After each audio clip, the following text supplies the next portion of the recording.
Morning students. आज हम सीखेंगे फॉर्मेटिंग्स सेल्स के अंदर। जैसे एक्सेल के अंदर अभी अपन ने पिछली क्लास में सीखा था conditional formatting, format as a table. आज हम सीखेंगे सेल्स ग्रुप के बारे में। तो देखिए, सबसे पहले जैसे हमारी कोई टेबल है, फॉर एग्जांपल ये मेरी एक टेबल है, और टेबल के अंदर अगर हम इस इंसर्ट की बात करें तो जैसे कर्सर जिस भी सेल पे होगा, अगर हम इंसर्ट में जाएंगे और इंसर्ट सेल के ऊपर अगर मैं क्लिक करूँगी तो ये एक नया सेल इंसर्ट कर देगा। ऐसे ही अगर आप कर्सर रखेंगे तो आप इंसर्ट में जाके इंसर्ट शीट रो पे क्लिक करेंगे तो जहाँ कर्सर है उसके ऊपर की तरफ एक खाली रो ऐड हो जाएगी। इसी तरीके से अगर आप कर्सर रखते हैं और इंसर्ट में जाके इंसर्ट शीट कॉलम को क्लिक करेंगे तो आपकी शीट में एक नया कॉलम ऐड हो जाएगा। और अगर आपको एक नई वर्कशीट चाहिए तो आप इंसर्ट में जाके इंसर्ट शीट के ऊपर क्लिक कर दें तो आपकी नई वर्कशीट आ जाएगी। इसी तरीके से अगर हम किसी भी शीट या किसी भी सेल को डिलीट करना चाहें तो कर्सर रख के अगर आपने डिलीट सेल किया, जैसे देखिए ये कर्सर है मेरा, मैंने डिलीट में जाके डिलीट सेल को चूज़ किया और ओके किया तो ये मेरी सेल डिलीट हो जाएगी। इसके बाद अगर मैं डिलीट में जाती हूँ, डिलीट शीट रो पे जाऊँगी तो जिस जगह पे मेरा कर्सर होगा वहाँ पे शीट की रो डिलीट हो जाएगी। इसी तरीके से अगर हम डिलीट में जाते हैं, डिलीट कॉलम पे क्लिक करेंगे तो कर्सर का कॉलम डिलीट हो जाएगा। और अगर किसी शीट को आपको डिलीट करना है, जैसे ये मेरी एक शीट है, मैं इसको डिलीट करना चाहती हूँ, तो डिलीट में जाके डिलीट शीट वाले ऑप्शन पे आप चूज़ करें तो ये आपकी वर्कशीट डिलीट हो जाएगी। अब नेक्स्ट ऑप्शन आता है जिसे हम बोलते हैं फॉर्मेट। तो फॉर्मेट के अंदर देखिए, सबसे पहले ऑप्शन है आपके पास रो की हाइट। तो रो हाइट का मतलब है जैसे कर्सर अभी मेरे पास है और यहाँ पे अभी मैं इसको 100% पे क्लिक करती हूँ विंडो को, तो देखिए यहाँ पे जब आप जाएंगे फॉर्मेट में तो रो हाइट जो डिफ़ॉल्ट है ये आपके अभी 15 पिक्सल्स दिखा रहा है। अगर आप इसको बढ़ाना चाहते हैं तो आप फॉर्मेट में जाइए, आप रो हाइट पे जाइए। जैसे 15 की बजाय मैंने इसको भी 30 पिक्सल्स किया और ओके किया तो देखिए मेरे ये वाली रो का साइज़ बढ़ गया, इस वाली रो का। ठीक है। इसी तरीके से अगर हम चाहते हैं कि आपने कोई भी मैटर किसी भी चीज़ में लिखा है, जैसे यहाँ मैंने लिखा, सपोज एक मैटर लिख रही हूँ मैं यहाँ पे, और इस चीज़ को अगर आप सेलेक्ट करके यहाँ फॉर्मेट में जाके ऑटो फिट करेंगे तो ऑटो फिट का मतलब है कि जितना बड़ा टेक्स्ट होगा हमारा उतनी फिट अपनी रो हो जाएगी। इसी तरीके से यही ऑप्शन आपको कॉलम्स में देखने को मिलेंगे। जैसे कॉलम के अंदर इसी तरीके से ये जो चीज़ है आपके कॉलम के लिए भी आती है। तो जैसे सबसे पहले ऑप्शन आता है आपके पास कॉलम विड्थ। तो कॉलम विड्थ का मतलब है जैसे आपका कोई कॉलम है तो इसकी डिफ़ॉल्ट विड्थ जो होती है ये आपके पास 8.43 पिक्सल्स होती है। जैसे देखिए ये कॉलम विड्थ पे मैं गई तो ये 8.43 पिक्सल। अगर आप इसको बढ़ाना चाहते हैं तो एक तरीका ये है कि आप फॉर्मेट में जाओ, आप कॉलम विड्थ पे जाओ, यहाँ पिक्सल्स जैसे मैंने डाले, सपोज़ यहाँ मैं 12 पिक्सल्स डाल रही हूँ, मैंने ओके किया तो देखिए मेरे कॉलम का साइज़ बढ़ गया। या फिर आप इसको इस तरीके से ड्रैग करके भी बढ़ा सकते हैं, ये आपके कॉलम का विड्थ चेंज हो जाएगा। और अगर हमने यहाँ पे कोई चीज़ लिखी है, जैसे मैंने ऐसे लिखा, जैसे स्टूडेंट फीस डिटेल या स्टूडेंट फीस आपके पास डेटा, और जब मैंने इसको पकड़ा और अगर हम फॉर्मेट में इसको ऑटो फिट कॉलम करते हैं तो भी ये आपके टेक्स्ट के अकॉर्डिंगली चीज़ फिट हो जाती है।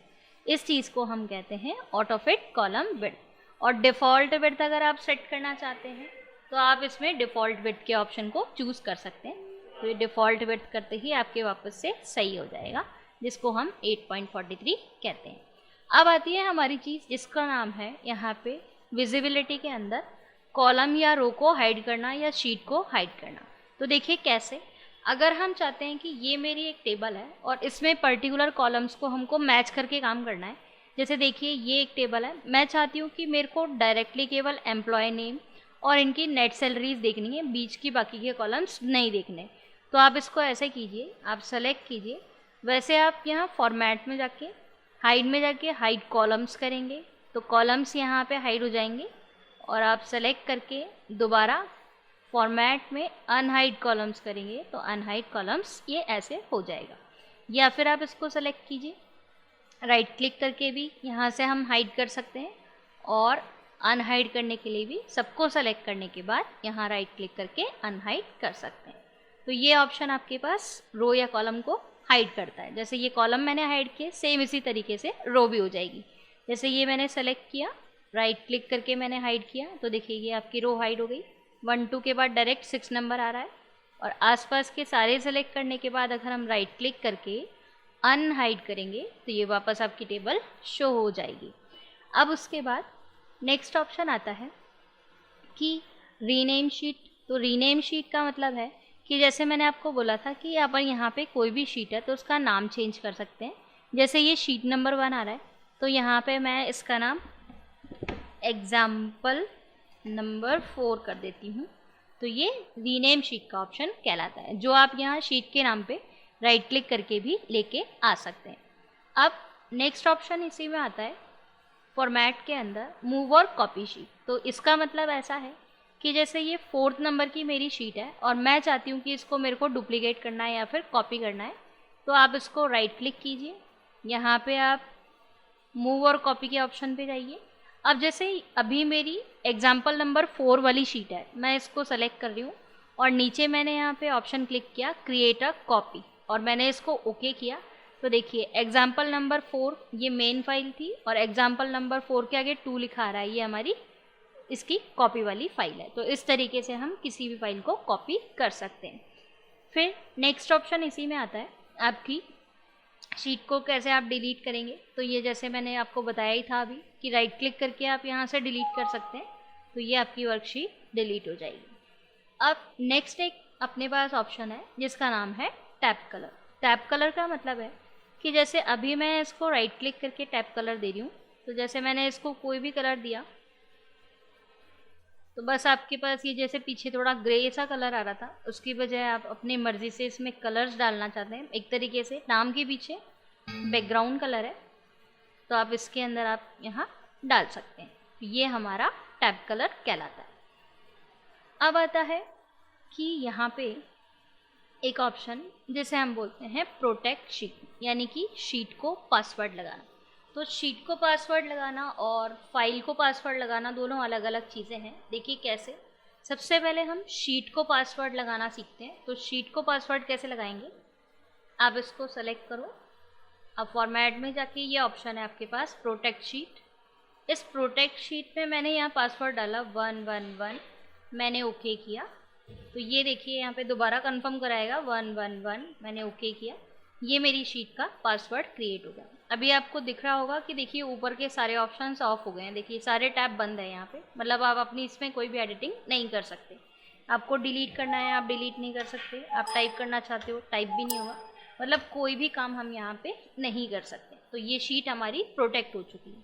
अगर आप इस पर एडिट करना चाहते हो तो आप इसको वापस से सेलेक्ट करके यहाँ अनप्रोटेक्ट करेंगे, और मैंने पासवर्ड डाला था 111, मैंने एंटर किया, तो देखिए ये मेरे वापस से ऑप्शन आप काम करने लग गए, मेरा कीबोर्ड भी काम करने लग गया। तो ये चीज़ आपकी शीट को पासवर्ड लगाना।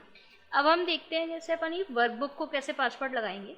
तो देखिए आप फाइल मेन्यू में जब जाते हैं तो अपनी फ़ाइल को जब हम सेव करते हैं, तो जैसे मैंने इसको सेव किया, और सेव करने के बाद देखिए यहाँ पे एक फ़ाइल है जिसका नाम है टूल्स, ठीक है, ऑप्शन है सॉरी, जिसका नाम है टूल्स। तो देखिए फाइल तो मेरी है एग्जाम्पल के नाम से, मैं इसको नाम चेंज कर देती हूँ, मैं इसका नाम दे देती हूँ password file.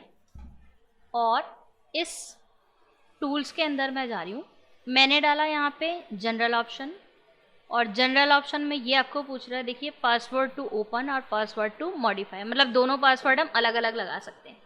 Password to open मतलब आपकी शीट कैसे खुलेगी, पासवर्ड टू मॉडिफाई मतलब शीट में चेंजेस कैसे करेंगे। तो जैसे हम यहाँ देख रहे हैं, मैं बात कर रही थी पासवर्ड टू ओपन और पासवर्ड टू मॉडिफाई। तो जैसे मैंने यहाँ डाला पासवर्ड टू ओपन में 1 2 3 और पासवर्ड टू मॉडिफाई में 111, मैंने किया ओके। दोबारा से पासवर्ड प्रोटेक्ट के लिए पूछ रहा है ये, तो मैंने डाला 1 2 3, मैंने किया ओके, और पासवर्ड टू मॉडिफाई मैंने डाला 111, दोनों पासवर्ड्स कंफर्म कराएगा। और इसको मैंने यहाँ से सेव कर दिया। अब देखिए मैं इसको जब बंद करके खोलूँगी, ये मेरी पासवर्ड फाइल है, मैंने इसको ओपन किया। सबसे पहले पासवर्ड मांगा ओपन करने का, तो 1 2 3 मैंने एंटर किया और फिर पासवर्ड टू प्रोटेक्टेड 111 ये मैंने ओके किया। दोनों पासवर्ड्स डालने के बाद फिर आप अपनी शीट में काम कर सकते हैं। अगर इस पासवर्ड को हम हटाएं तो दोबारा हमको यहाँ सेव एज करना पड़ेगा फाइल को, और टूल्स में जाके जनरल ऑप्शन में ये दोनों ही पासवर्ड डिलीट करके आप ओके कीजिए और इसको सेव करके रिप्लेस कर दीजिए फाइल को। और अब देखिए जब मैं इसको खोलूँगी तो यहाँ मेरे पास कोई पासवर्ड ये नहीं मांगेगा। ये चीज़ कहलाती है हमारी शीट्स को प्रोटेक्ट करना, आपके रो डालना, इंसर्ट करना, डिलीट करना, शीट को रीनेम करना, टैब कलर चेंज करना। तो ये सेल फॉर्मेटिंग के ग्रुप के काम हमारे इस तरीके से यूज़ आते हैं। Thank you.